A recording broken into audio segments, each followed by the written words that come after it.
Salve, salve, gente boa! Salve, salve, gente bonita do meu querido CCA! Bem-vindo nono ano A, bem-vindo nono ano B, bem-vindo nono ano C, para mais esse encontro de filosofia que tá parecendo programa de rádio esse negócio. Oh, meu Deus do céu! Mas é assim, né? A gente vai tentando da melhor forma chegar até vocês, porque o conhecimento não pode parar e a filosofia também não pode parar. Filosofia é movimento, filosofia é processo e sendo movimento e processo, ela não pode parar. Ela tem que dar um jeito de se recriar, de se reinventar, de se reorganizar. E é o que nós estamos fazendo. Recriando, reinventando, reorganizando, tentando chegar até vocês da melhor forma possível. Hoje, nesse dia 8 de julho, o mês de julho está indo embora, meu Deus do céu, e o ano está quase acabando, daqui uns dias nós estamos lá em dezembro. É verdade. Hoje, dia 8 de julho, nessa minha sala de aula virtual, eu tenho 64 componentes, 65 agora entrou mais um. Vamos subir esse número aí, gente. Vamos subir esse número, vamos ver se até o final a gente chega a 100. Né? 65 pessoas responsáveis, comprometidas, que nas primeiras horas da quarta-feira estão aqui comigo para a gente conversar, para a gente filosofar. Para a gente conversar, para a gente filosofar. 66 entrou mais um. Bem-vindo, Nicolas. Entrou a bênção do Nicolas. Bem-vindo para mais um dia, bem-vindo para mais uma aula. Meninos, avançando aí, não é isso que eu quero fazer. O que eu estou fazendo aqui? Mas eu estou ficando maluco. Avançando aí nos nossos estudos, nos nossos conhecimentos, nas nossas discussões que fizemos até então, tá? Até então. Nós tínhamos conversado na nossa última aula, né? Sem ser aquela aula da semana passada, que foi mais uma aula de orientações. Nós tínhamos conversado um pouquinho acerca da ética, como isso que funciona como uma espécie de norte para as nossas ações. A ética como uma espécie de referência para as nossas ações. A ética como uma espécie de orientação, né, para nossos atos, hábitos e condutas morais. Nós tínhamos falado, definido que o horizonte da ética, o horizonte da moral, serve para nada mais, nada menos que nos orientar, nos colocar algumas referências e a partir dessas referências a gente guiar os nossos atos, a gente guiar as nossas condutas. Ela tem então uma função norteadora. Lembrando da ideia de norte que a gente já vem trabalhando com essa ideia de norte há algum tempo. O norte como referência, o norte como orientação, o norte como aquilo que, de certa forma, baliza as nossas ações. O norte como horizonte. A ética é isso que vai, de certa forma, nortear nossos atos e condutas, é isso que, de certa forma, vai nortear as nossas ações, para que essas ações, atos e condutas sejam minimamente razoáveis. A gente não pode perder a noção, né? A gente não pode perder a noção. Então, isso precisa ser minimamente razoável. E como que isso vai se tornar minimamente razoável? Através desse negócio que nós chamamos de ética aqui na filosofia, né? Através desse trem que a gente está chamando aqui de ética. Ô, Luísa, vamos pensar uma imagem aqui, Luísa, para você me ajudar a refletir esse negócio? Imagina, Luísa, que você está dirigindo, você não pode dirigir ainda, porque você é menor de idade, né? E segundo as leis do seu país, você ainda não pode tirar a carteira de motorista. Mas imagina que você já tivesse 18 anos, você já tivesse tirado a carteira e que você fosse dirigir aí de Cariacica até o centro de Vitória. Vamos pegar esse percurso aqui. Durante esse percurso, Luísa, você vai observar que tem alguns sinais de trânsito, algumas sinalizações de trânsito, placas, quebra-molas, semáforos, né, radares, esses instrumentos que são colocados no trânsito aí como sinalização, né? Esses instrumentos que estão no trânsito aí como sinalização, eles não estão lá para enfeitar a rua, eles não estão lá para enfeitar o trânsito, eles não estão lá para enfeitar ou para atazanar a vida da gente, como diz a minha mãe. Minha jovem Luísa, eles estão lá com uma finalidade. Qual é a finalidade deles ali? Mariana, qual a finalidade deles ali, naquele lugar, exatamente ali?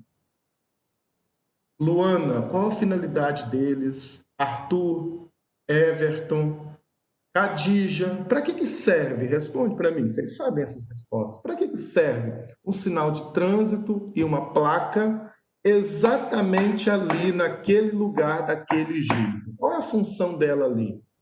Cadê vocês, gente? Vocês gostam de falar e aí estão todo mundo em silêncio. Qual a função deles exatamente ali?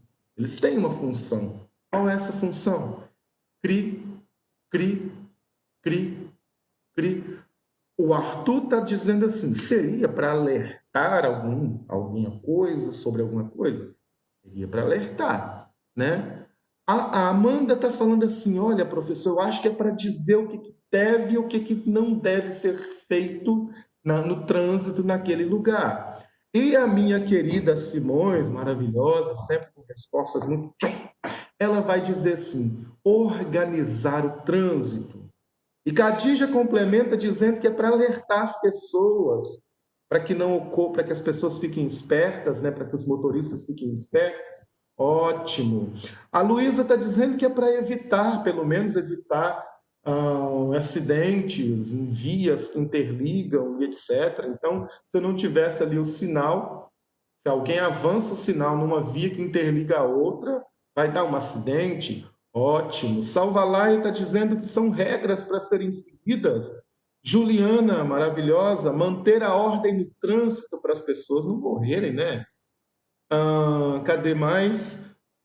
Simões, causa confusão e congestionamento, concordo, mas eles estão ali com uma função. Fechou esse bloco, vocês maravilhosamente responderam aí.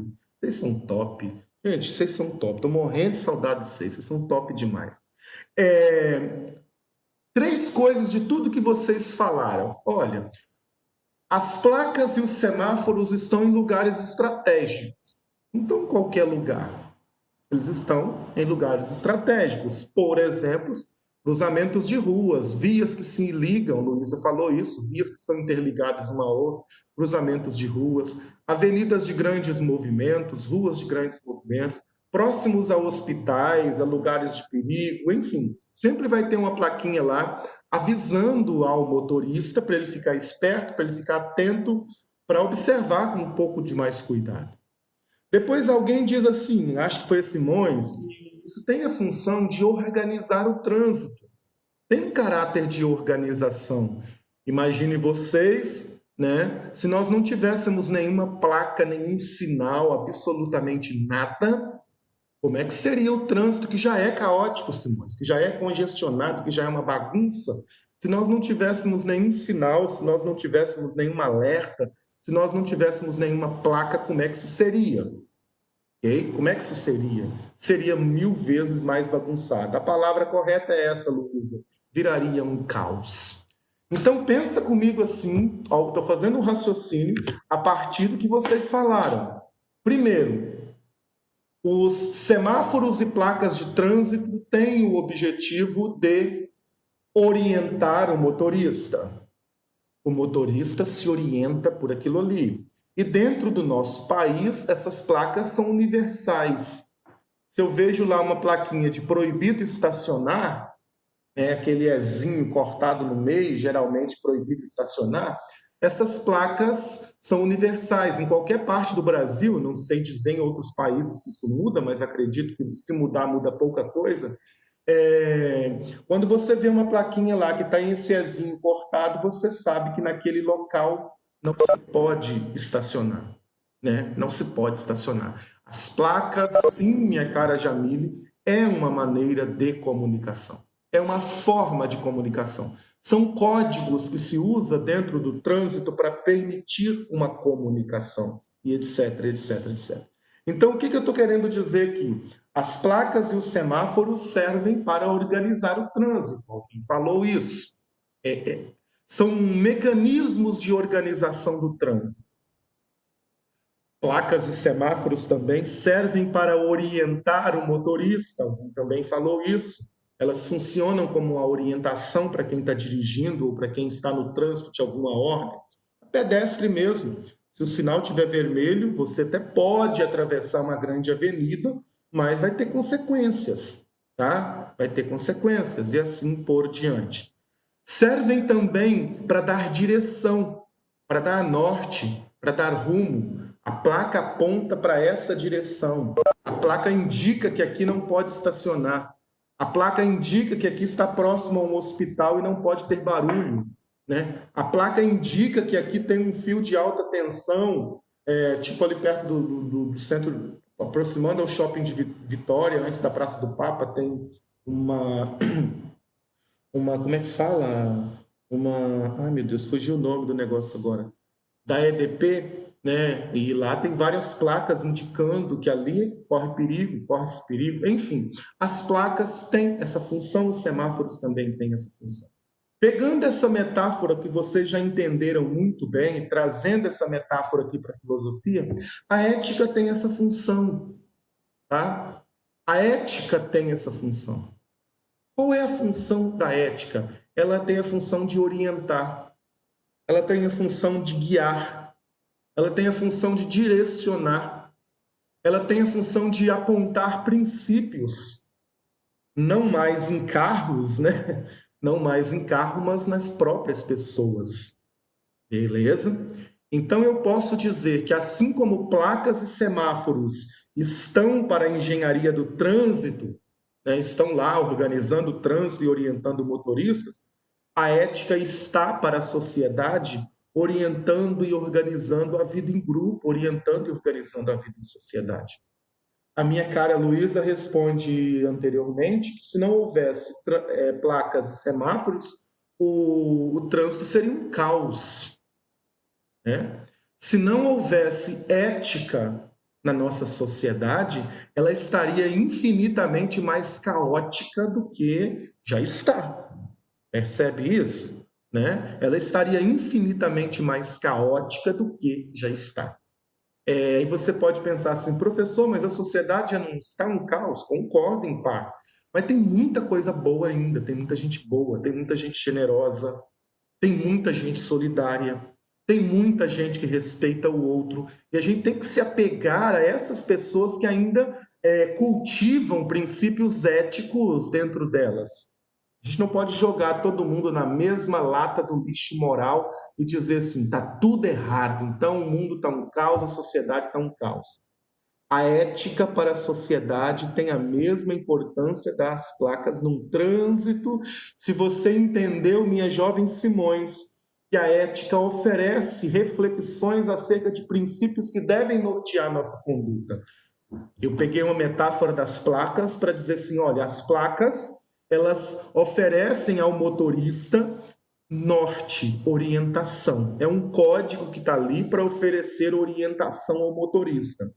A ética, nesse sentido, fazendo analogia com as placas que nós fizemos, você pode entendê-la que ela tem a função de orientar a sociedade, de organizar a vida em grupo, de organizar a vida social. Já pensou se a Laura pudesse fazer exatamente tudo que ela acha que deve e pode? Se o Arthur Simões pudesse fazer tudo o que ele acha que exatamente pode? Se o Vitor pudesse fazer exatamente tudo o que ele acha que deve e pode, nós chegaríamos num lugar em que todas as regras mínimas de convivência teriam ido para as cucuias, como diz minha mãe. Não sei nem onde fica as cucuias, se vocês souberem, me falam. Né? Ou seja, elas teriam sido totalmente destruídas. É preciso que nós tenhamos orientações mínimas de como as pessoas devem agir, de como as pessoas devem se conduzir para que a vida em sociedade seja razoável. Esse termo razoável é um termo de Aristóteles, que eu gosto muito do Aristóteles. Lembra quando a gente falou da mediania, da ataraxia, né? Nós falamos disso, lembra? Quando a gente discutiu o que é viver bem em Aristóteles. Sim, benção, Vitor, esse trabalho que você entregou do viver bem, tá ligado? Tá ligado, jovem? Então você entende lá que o viver bem em Aristóteles é a vida em equilíbrio, nem mais, nem menos. É a mediania. Eu sei que é uma gíria, eu sei que é uma gíria. Estou só brincando. É uma mediania, né? É uma mediania. Ou seja, a vida em grupo ela precisa ser razoável, ela precisa ser minimamente equilibrada, ela precisa ser minimamente razoável. Quem é que vai equilibrar esses fiéis da balança? A ética, tá? Beleza? Aí a apostila de vocês, lá na página 10, no finalzinho, está dizendo assim: olha, o conjunto de todas as normas de conduta, de todas as regras de conduta, o conjunto de todos os hábitos nós chamamos de moral. Atenção que vai para casa hoje, daqui a pouco, no final da live não, no final da tarde vai uma atividade já a primeira do segundo ciclo, né? Não vou nem chamar de segundo trimestre, mas a primeira desse segundo ciclo, vai uma atividadezinha lá, justamente uma das perguntas é para você falar sobre a questão da moral. A moral é o quê? A moral é aquilo que eu tenho como orientação para mim, é aquilo que eu tenho como norma, é aquilo que eu tenho como regra, é aquilo que eu tenho como conduta. Tá? É aqui que eu tenho como conduta. Pessoas, a aula de hoje está sendo mais falada porque eu preciso expor os conteúdos para a gente debater depois. Mas se você tiver alguma questão, alguma pergunta, alguma problematização, pode fazer, tá? Manda ver aí. Eu não gosto de aula em que eu falo o tempo todo, não. Hoje precisa porque a gente tem que colocar 3 conceitos aqui para depois, a partir desses conceitos, a gente fazer as próximas discussões, para a gente não ficar discutindo no vácuo, né? Para a gente não ficar discutindo no vácuo. Eu preciso desses 3 conceitos aqui, beleza? Então vejam só, isso que eu estou chamando de ética seria a orientação, a reflexão, o norte em torno das nossas ações, em torno das nossas condutas. E a moral constitui o conjunto dos nossos hábitos, das nossas regras, daquilo que a gente efetivamente assume como valor para nós. Então eu posso pensar assim, a ética ela tem um caráter mais quase que universal. A moral ela vai sendo particularizada da forma que cada um entende. Pode ser que o Kaique entende respeito diferente do Everton. Pode ser que a Nicole entende respeito diferente da Luana. Pode ser que a Cadija entende respeito diferente da Cristine. Pode ser que a Trancoso entenda respeito diferente da Brenda. Percebe? Então, ou seja, os modos com que cada um interpreta os valores, isso vai mudando ao longo do tempo e ao longo da história, né? Pode ser que cada uma delas tenha uma visão diferente do que é respeito. Muito embora todas elas e eles que eu citei nesses exemplos consideram que o respeito é importante. Estão acompanhando, pessoas, o meu raciocínio? Está acompanhando, Jamile? Jamile Benção. Está caladinho, bate lá, Jamile. Está acompanhando? Então é isso. Olha, pode ser que várias pessoas entendem respeito de uma maneira diferente, mas todas elas concordam que o respeito seja importante para a vida em sociedade. Então, o que eu quero colocar com esse exemplo? Que eu tenho ali uma ética que é mais ou menos universal, porque todo mundo concorda que é importante respeitar, e eu tenho morais que são particulares, porque as pessoas entendem respeito de maneiras diferentes. As pessoas entendem justiça de maneira diferente, tá? E aí você me pergunta assim, mas então, professor, posso falar que a moral ela é relativa? Pode e deve, porque a moral vai mudando com o tempo, a moral vai mudando com os valores, a moral vai mudando com a sociedade, com a cultura. E a ética, enquanto reflexão, enquanto princípio norteador de uma moral, ela também sofre alteração, sofre porque ela não é um elemento parado, estático no tempo, mas percebe que em todos os tempos e lugares nós tivemos pessoas refletindo sobre esses valores.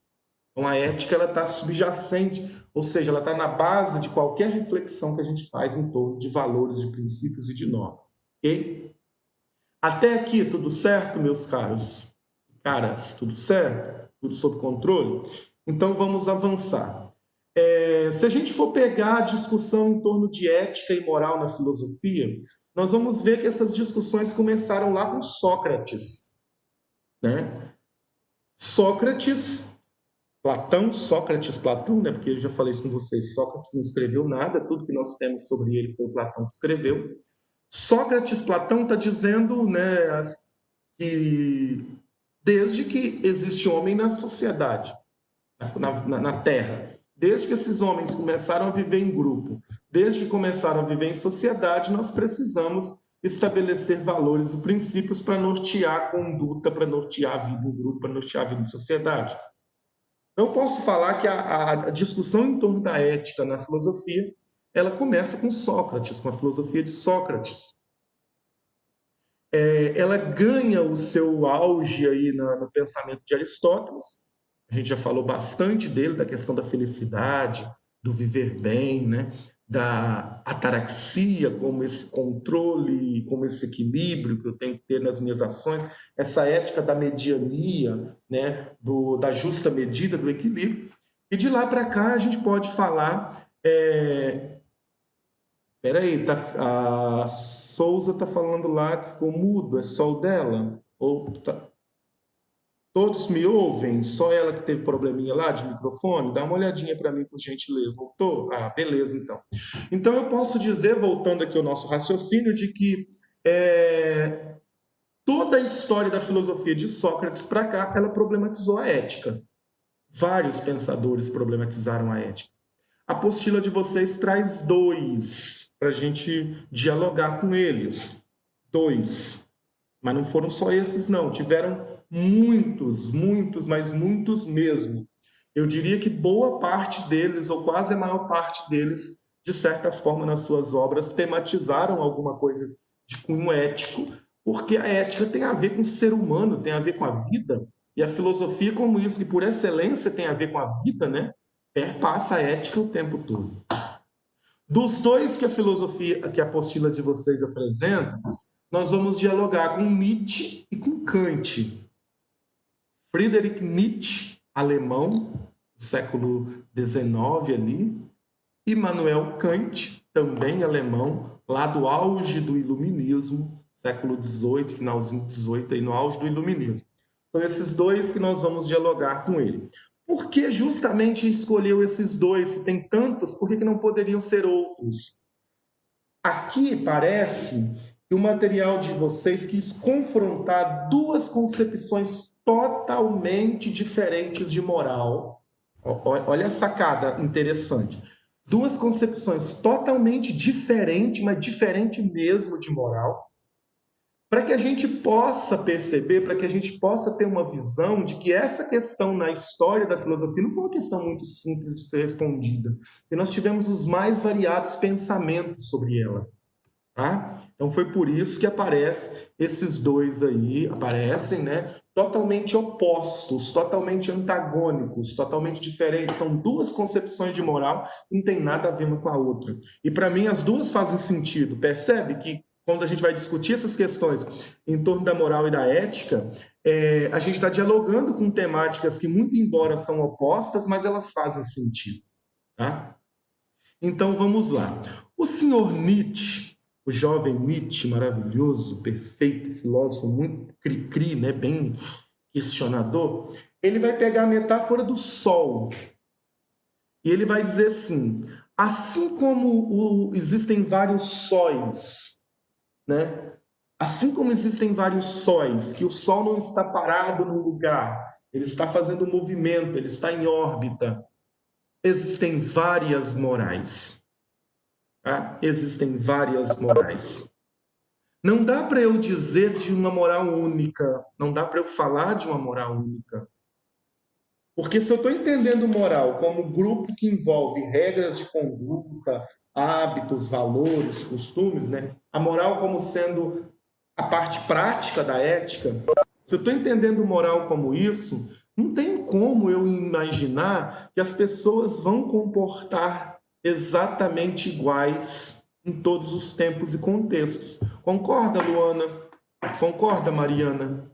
Os comportamentos, eles vão mudando de acordo com o tempo, de acordo com a época. Concorda, Kio? Concordam? Os comportamentos, eles vão mudando.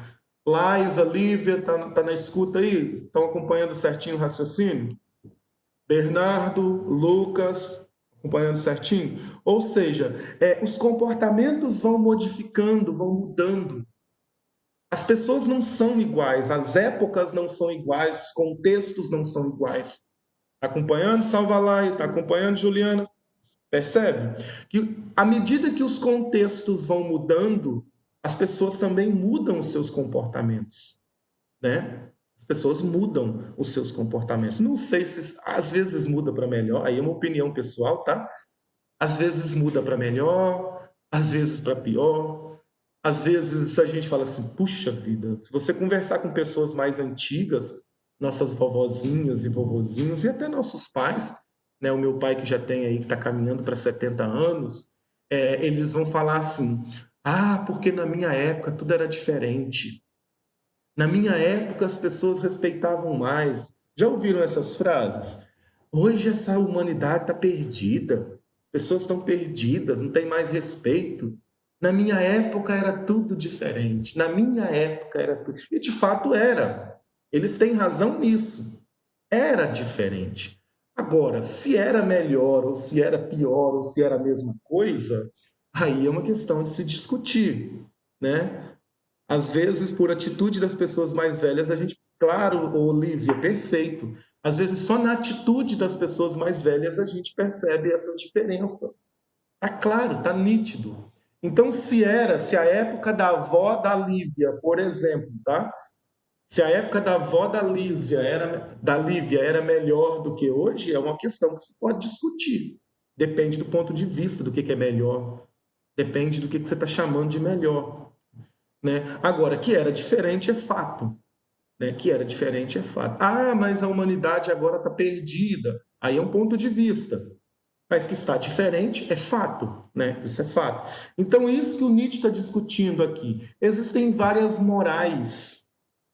Porque a moral depende do tempo, a moral depende da história, a moral depende do contexto, a moral depende do indivíduo também. Cada um entende as coisas diferentes. Todo dia é um dia diferente. Né? O Enem cobrou uma questão na época dessa, gente, maravilhosa, que ele vai dizer assim, olha, o brasileiro sabe o que é o certo e errado. O brasileiro sabe o que é certo e errado. Não vai pensar que a pessoa que rouba está roubando porque ela acha que aquilo é certo. Eu acho que é certo roubar, então eu vou roubar. Não sabe. Ela sabe que está fazendo errado. Só que cada um interpreta os valores de um jeito, de uma forma, tá? E aí a resposta correta na questão do Enem, se eu lembrar, eu vou trazer semana que vem para vocês verem, era justamente essa. Por que, se mesmo eu sabendo que as coisas estão erradas, por que eu faço? E aí a resposta diz assim, olha, porque a moral é relativa. A moral é relativa e cada um interpreta isso segundo vários critérios, inclusive o critério do interesse. Né? Eu sei que é errado ser corrupto, mas se eu me corromper, de repente eu vou ganhar um dinheirinho a mais, eu não vou precisar trabalhar por um bom tempo na vida. Então eu vou me corromper porque é do meu interesse, percebe? Então a moral, ela vai modificando segundo o Nietzsche. Né? Existem várias morais. E aí a jovem Maria Santos está dizendo que isso muda todo dia. Luísa Maravilhosa complementa dizendo que nós estamos sempre mudando. O processo de modificação no nosso jeito de pensar e agir, ele é o dia todo, ele é contínuo. Às vezes eu fico pensando assim, gente, quantos Flávios existem em mim? Eu acordo pensando uma coisa, decidido a uma coisa, vou dormir pensando em outra, decidido a outra coisa. Então existem vários Flávios em mim, né? Vários Flávios, um Flávio, enfim. Então, ou seja, nós vamos modificando o nosso jeito de pensar e etc, etc. E a Santos Souza diz que mesmo que você faça as mesmas coisas, o mundo muda a cada instante. Perfeito. Né? Isabelle Cristine, lembro que estudamos que o ser humano está em constante mudança. Muito bem, Isabelle Cristine.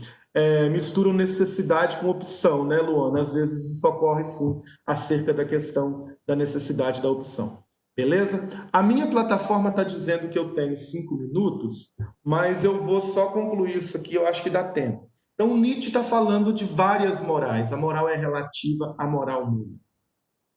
E o nosso Immanuel Kant, ele está dizendo assim, olha, mesmo que eu admita a existência de várias morais, de que a moral é relativa, eu preciso de um norte que seja universal, que seja válido para todo mundo, em todo tempo e lugar, porque senão vira uma bagunça danada. E aí o Kant está propondo uma moral universal, né, uma ética universal, baseada em dois princípios, e aí eu concordo em grau, número e gênero com ele, que é reconhecer e respeitar a dignidade dos outros. Olha que coisa maravilhosa, meninos. Olha que coisa linda que aparece aí nesse parágrafo final para a gente concluir. Reconhecer e respeitar a dignidade, a humanidade dos outros. Porque às vezes a gente fala assim, eu respeito fulano. Eu respeito todo mundo. Mas às vezes é mentira. Reconhecer além de respeitar. É dizer assim, olha, você existe como pessoa e você tem o direito de manifestar-se como pessoa. Eu te respeito por isso. Tá? Kant está falando, um dos princípios universais de valores é exatamente esse. Respeitar e reconhecer a humanidade dos outros. E o outro, antes de você fazer o que quer que seja a alguém, haja sempre da maneira com que você gostaria que agisse em relação a você mesmo. Olha que coisa bacana. Antes de você fazer alguma coisa a alguém, haja da forma com que você gostaria que fizesse a você mesmo. Então, essa ideia aí da moral universal em Kant, para mim, são dois princípios que a gente precisa resgatar, né? Para mim, são dois princípios que a gente precisa construir e repensar neles. Beleza, meninos? Olha, de um lado, admitir que a moral ela é relativa, que as coisas vão mudando o tempo todo, isso é fato. Nietzsche tem razão. Do outro, também, entender que a gente precisa colocar alguns princípios que sejam mais universais para a gente nortear as nossas ações também está correto. Então, eu tenho duas éticas diferentes, mas que podem se dialogar. Percebem aqui? Ou seja, a ideia do respeito como princípio universal é uma ideia interessante. A ideia do reconhecimento do outro como princípio universal é uma ideia interessante. Tá? E essa ideia de você, antes de fazer qualquer coisa que seja as pessoas, pensa assim, como que eu gostaria que fosse feito a mim nessa situação? Aquela questão da empatia, né, meninos? Que a gente já dialoga com ela desde o ano passado. A empatia como essa capacidade de colocar no lugar do outro. Eu acho que nós estamos perdendo isso. E principalmente nesses dias de pandemia, né? Nós perdemos um pouquinho isso. A empatia ao usar a máscara, não é porque eu não estou doente ou não estou com sintomas. A empatia de proteger o outro. Ou não é porque eu já fui contaminado mesmo, então dane-se, né? Vou usar máscara, mas não porque eu já peguei, não deu nada. E o outro, né? Então, o isolamento social ele é uma medida, como o próprio nome já diz, de proteção individual e social. Eu me protejo e, ao me proteger, eu protejo os outros. Olha essa ideia da empatia que tá. Obrigado, Arthur. Já estou atento aqui, filhote. Ó, botei até relógio hoje, ó. Botei até relógio hoje para dizer quando estiver dando um minutinho, eu vou desconectar. Tá bom? Então, gente, na semana que vem, a gente vai discutir as perguntas número 1 e número 2 da página 13. Se vocês puderem dar uma adiantada nelas, eu agradeço.